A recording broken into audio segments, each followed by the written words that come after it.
The biggest obstacle that James and I had when taking on an Atlantic row was that neither of us had ever been in a rowing boat. We had never sailed, and we are about half the height of a normal rower. But fast forward 18 months, we've raised about £100,000 in sponsorship money just to get the boat in the water. We've done all the training that we could. We found ourselves in Gran Canaria with 3,000 miles ahead of us. And we kind of ping-ponged out of this harbor. It took us about an hour to get out because we hadn't really figured out how to steer the boat yet. And we turned right, and we knew that 3,000 miles ahead of us was Barbados. That was our kind of end location.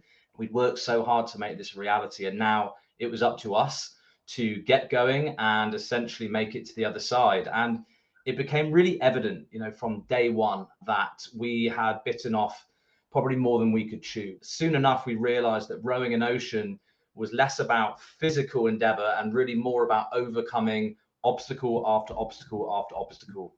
Yeah, so to bring a bit of colour to this story, this is an image of our tracker across the Atlantic, and we had land support that we turned to for some troubleshooting, general advice, and mainly weather forecasting. I still love the fact that the land support got the weather forecast wrong for us 100% of the time. Rowing might be tough for a couple of days, but after that, we should have champagne weather all the way into Barbados. And that was their words verbatim. And then 2 days after that, this happened.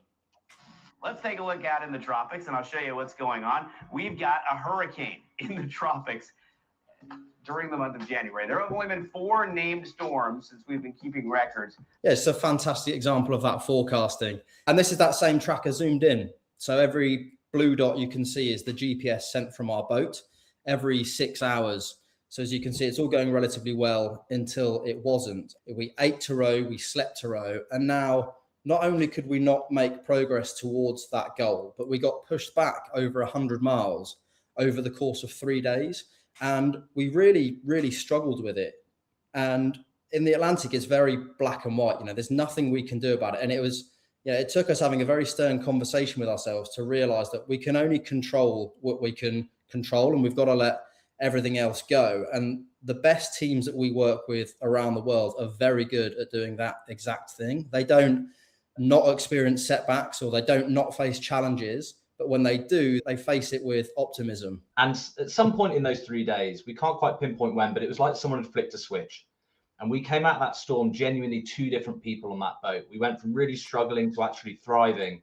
And when we look back at those 54 days we had at sea, all those setbacks at the time, we would have done anything to avoid them. All we wanted to do was nice, smooth rowing all the way to Barbados. And we speak to other people that have done an ocean row, and some of them have been lucky enough to have that.